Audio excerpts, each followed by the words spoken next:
Hi guys, इस video में हम लोग 9 क्लास का एनसीईआरटी बुक से एक्सरसाइज 1.2 देखेंगे। इससे पहले वाले वीडियो में हम लोगों ने एक्सरसाइज 1.1 क्लियर किया था। अगर आप लोगों ने वो वीडियो अभी तक नहीं देखा है तो डिस्क्रिप्शन में वीडियो का लिंक मिल जाएगा, आप वहाँ से देख सकते हैं। चलिए स्टार्ट करते हैं। एक्सरसाइज 1.2 को देखने से पहले हम लोग एक दो चीज़ देख लेते हैं कि किसको क्या बोलते हैं। पहले देखते हैं अपरिमेय संख्या, इरेशनल नंबर किसको बोलते हैं। वे संख्याएं जिन्हें p/q के रूप में नहीं लिखा जा सकता उन्हें अपरिमेय संख्या बोलते हैं। पिछली वीडियो में हम लोगों ने देखा था परिमेय संख्या किसको बोलते हैं। परिमेय संख्या क्या था? जिसे p/q के रूप में लिखा जा सकता है। अब अपरिमेय संख्या जैसे उसका अपोजिट है कि जिसको p/q के रूप में नहीं लिखा जा सकता। जैसे कि हम लोग का √3 हो गया, ये p/q के रूप में नहीं लिख सकते हैं। √2 हो गया, ये p/q के रूप में नहीं लिख सकते हैं।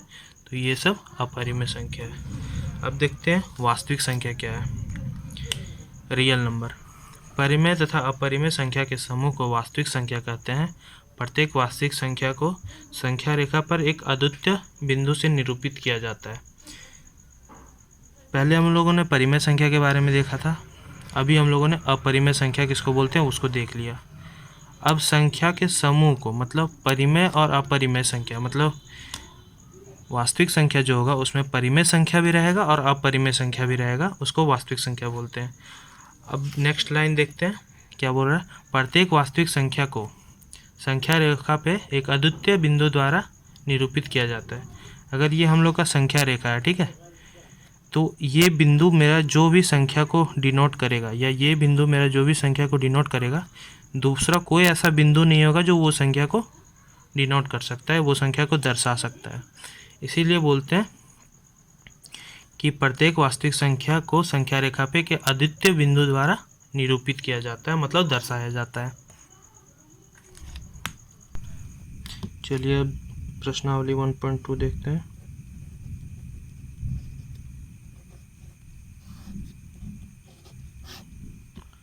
पहला क्वेश्चन है, नीचे दिए गए कथन सत्य है या असत्य, कारण के साथ अपना उत्तर दीजिए। बस सिंपल सत्य असत्य बताना और बस रीजन दे देना है। इसमें पहला है, प्रत्येक अपरिमेय संख्या एक वास्तविक संख्या होती है।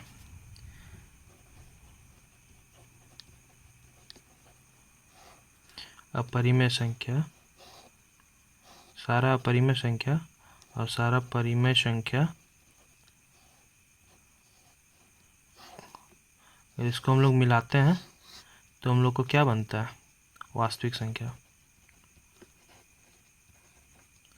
वास्तविक संख्या, तो वास्तविक संख्या के अंदर सारा अपरिमेय संख्या भी आ रहा है, सारा परिमेय संख्या भी आ रहा है। क्वेश्चन में बोल रहा है सारा अपरिमेय संख्या, प्रत्येक अपरिमेय संख्या वास्तविक संख्या है। हाँ है, तो हो जाएगा सत्य। रीजन दे देना है, क्योंकि वास्तविक संख्याओं का संग्रह परिमेय और अपरिमेय संख्याओं से बना होता है। लिख देते हैं, वास्तविक संख्या का जो संग्रह है वो परिमेय और अपरिमेय संख्याओं से बना होता है।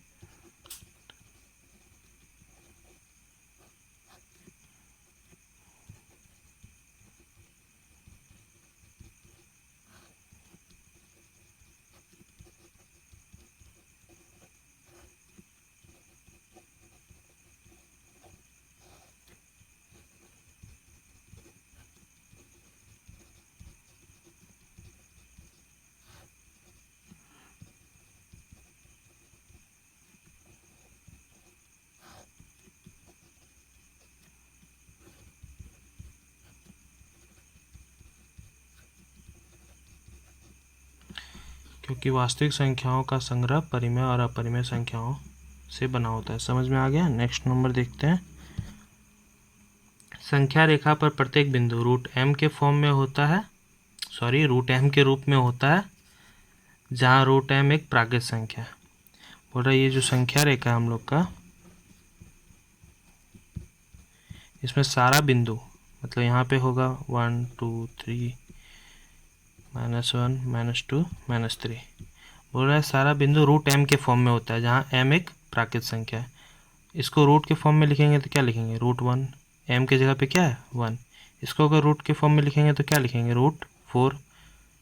√4 का वैल्यू 2 होता है ना, तो 4m के जगह पे क्या है? यहाँ पे 4।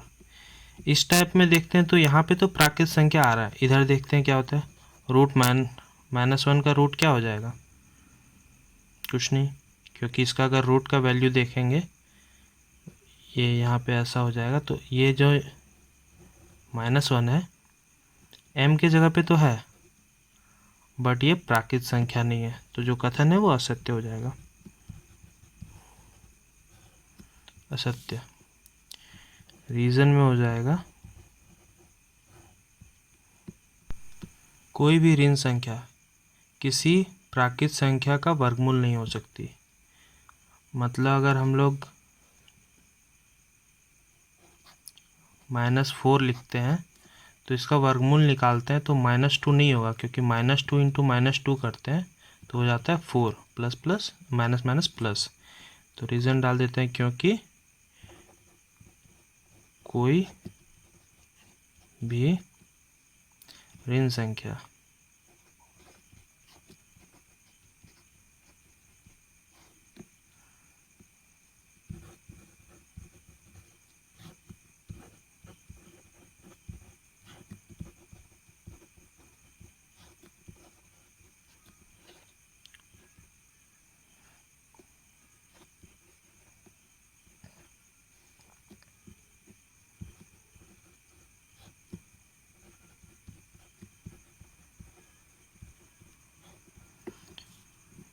क्योंकि कोई भी ऋण संख्या किसी प्राकृत संख्या का वर्गमूल नहीं हो सकता। नेक्स्ट नंबर क्वेश्चन देखते हैं। 3rd नंबर, प्रत्येक वास्तविक संख्या एक अपरिमेय संख्या होती है। हम लोग देखे थे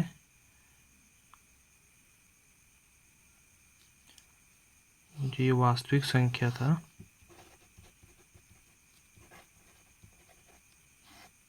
उसके अंदर आता था परिमेय संख्या और अपरिमेय संख्या। अब बोल रहा है क्वेश्चन जितना भी वास्तविक संख्या है वो अपरिमेय संख्या है। बिल्कुल गलत है, क्योंकि जितना भी वास्तविक संख्या है उसमें क्या क्या है, परिमेय संख्या भी, अपरिमेय संख्या भी और परिमेय संख्या भी है। तो आंसर हो जाएगा असत्य। रीजन में हो जाएगा क्योंकि एक उदाहरण ले लेते हैं, जैसे 4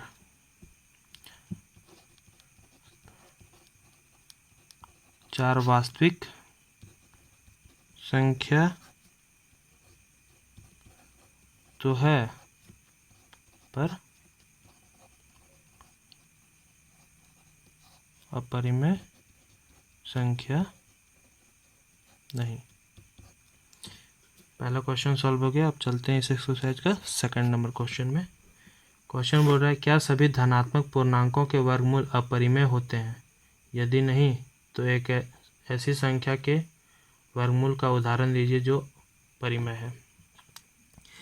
जितना भी संख्या का अगर रूट निकालेंगे क्वेश्चन में, अगर यहाँ पे रूट के अंदर कोई भी संख्या लिखते हैं तो वो सारा इसका, मान लीजिए यहाँ पे अगर 4 लिखते हैं तो इसका जो वैल्यू निकलता है, ठीक है, √4 का जो वैल्यू निकलता है वो एक अपरिमेय संख्या है, ऐसा क्वेश्चन बोल रहा है। अगर है तो ठीक है, और अगर नहीं है तो ऐसा उदाहरण दीजिए। अगर हम लोग √4 लिख रहे हैं तो उसका वैल्यू 2 निकल रहा है। अब 2 क्या है, परिमेय है कि अपरिमेय है? 2 को लिख सकते हैं 2/1, ये है P, ये रह गया इसका Q। तो अगर हम 2 को P/Q के रूप में लिख सकते हैं, मतलब ये क्या है, परिमेय संख्या है। √4 का जो वर्गमूल निकला 2 वो एक परिमेय संख्या है। तो हो जाएगा आंसर नहीं, नहीं सभी धनात्मक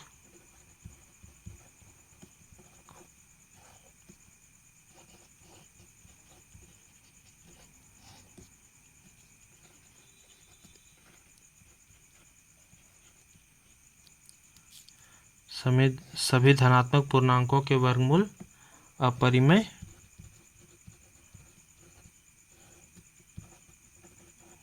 नहीं होते हैं। ये तो हम लोग बता दिए कि नहीं होते हैं। अब बोला अगर नहीं होता है तो एक उदाहरण दीजिए जिसका वर्गमूल नहीं। ये 4 तो है ही ऑटोमेटिकली, इसके अलावा भी हम लोग दे देते हैं, जैसे √9। उदाहरण के लिए यहाँ पे लिख देंगे के लिए √9। ठीक है, ये हो गया हम लोग का सेकेंड नंबर क्वेश्चन भी सॉल्व। अब इसके आगे देखते हैं हम लोग थर्ड नंबर क्वेश्चन। देखते हैं, क्वेश्चन बोल रहा है कि दिखाइए कि संख्या रेखा पे √5 को किस प्रकार निरूपित किया जा सकता है। ठीक है, तो हम लोग को करना है √5 को निरूपित। पहले हम लोग देखते हैं कि पाइथागोरस थ्योरम इसमें लगेगा। तो पाइथागोरस प्रमेय क्या है? पाइथागोरस प्रमेय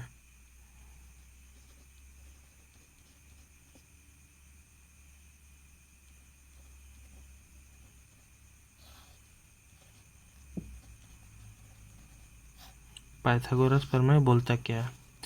जब भी राइट एंगल ट्रायंगल होगा, ठीक है, मतलब कि समकोण त्रिभुज होगा, तो ये उसका बेस होता है, मतलब आधार, ये उसका पोल होता है यानी कि लंब, और ये उसका कर्ण होता है यानी कि हाइपोटेन्यूस। ठीक है, एच से डिनोट करते हैं। तो बोलता है कि h² is equal to b² plus p²। ठीक है, जो ये दोनों का वर्ग का जो योग होगा वो इसके वर्ग के बराबर होगा। ये पाइथागोरस प्रमेय बोलता है। तो यही प्रमेय लगाना है हम लोग को। √5 है तो √5 को हम लोग को h मान लेना है। ठीक है, h को √5 मानते हैं और p को एकांक मानना है, मतलब 1 मान लेते हैं। ठीक है, √5 हो गया हम लोग का h और p के जगह पे हो जाएगा 1। ठीक, तो h के जगह पे लिख देते हैं हम लोग √5 और h इक्वल टू क्या होता है, और p मान लेते हैं हम लोग, क्या क्या आ रहा है लाइट में, p मान लेते हैं हम लोग 1। ठीक है, तो b हम लोग को फाइंड करना है। पाइथागोरस फॉर्मूला लगाते हैं, लिख देंगे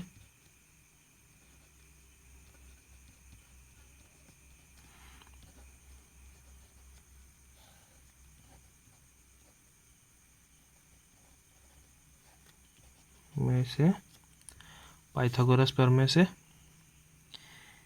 h² मतलब √5 का square is equal to p² मतलब 1 का स्क्वायर प्लस b जो हम लोग को नहीं पता b²। ठीक है, यहाँ से स्क्वायर हटाएंगे, उधर क्या चढ़ जाएगा, √5 इज इक्वल टू √1 का स्क्वायर प्लस b का स्क्वायर।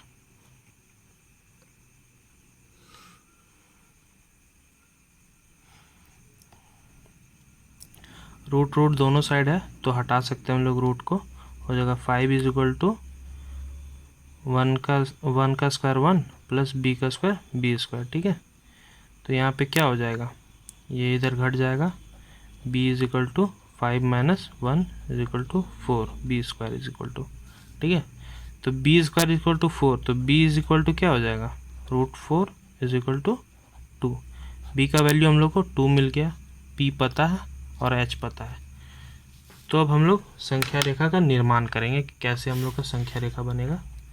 उसके लिए चाहिए होगा एक पर्कल और पेंसिल। तो √5 को हम लोग को अब संख्या रेखा पे दिखाने के लिए सबसे पहले एक संख्या रेखा बना लेते हैं।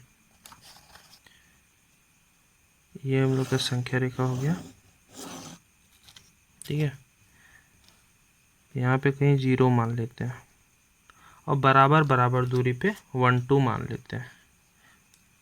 आप लोग को दिखाना, आप लोग चाहे तो 2 सेंटीमीटर 3 सेंटीमीटर पे 1 2 मान सकते हैं। हम पहले 2 सेंटीमीटर पे मानते हैं। 2 1 2 4 6 8, ये होगा हम लोग का डिनोट करता है 1 को, ये 2 को, ये 3 को, ये 4 को। सॉरी, यहाँ पे -1 लिख दिया मैंने।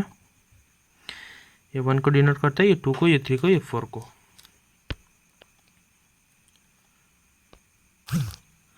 अब हम लोग को बेस में 1 लेना है, नहीं, बेस हम लोग का b कितना निकला है 2, तो यहाँ पे हम लोग 2 लेते हैं। यहाँ पे आ गए, ये हम लोग का बेस हो गया। अब हम लोग का p जो कि लंब है, लंब कितना हम लोग लिए हैं, एकांक मानते हैं उसको, तो ये 2 सेंटीमीटर का है, तो इधर भी 2 सेंटीमीटर हम लोग एक लंब खींच देंगे। अगर आपने 3 सेंटीमीटर का लिया है तो आप 3 सेंटीमीटर ऊपर खींचेंगे, एकदम परपेंडिकुलर खींचना है। परकाल के सहायता से खींचेंगे या तो फिर आप लोग चांद के सहायता से एकदम 90 डिग्री पर खींच सकते हैं। हम फिलहाल ऐसे ही खींच दे रहे हैं। ये हो गया हम लोग का 2, ठीक है। ये हम लोग का लंब हो गया और ये आधार हो गया। अब ये जो होगा, अगर ये 2 है और ये 1 है तो ये ज़रूर पाइथागोरस थ्योरम से हम लोग का √5 होगा। तो इसको हम लोग मिला देते हैं।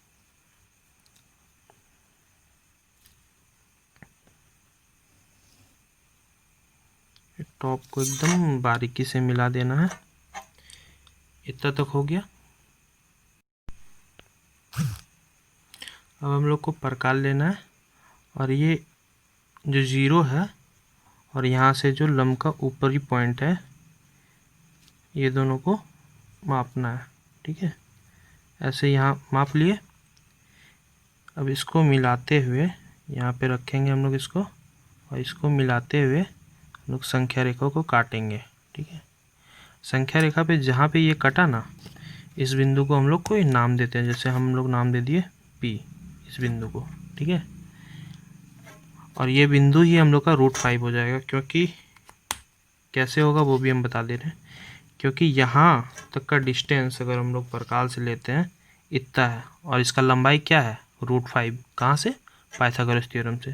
तो इसका भी लंबाई कितना होगा √5 पाइथागोरस थ्योरम से।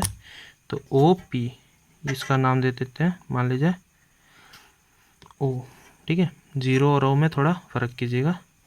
OP हो जाएगा हम लोग का लंबाई हो जाएगा √5, ठीक है। और P पॉइंट को क्या बोलेंगे? P पॉइंट हो जाएगा √5। तो लिख देंगे, अतः संख्या रेखा पे पॉइंट P √5 को दर्शाता है। अतः संख्या रेखा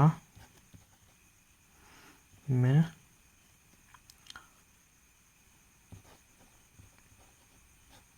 बिंदु P √5 को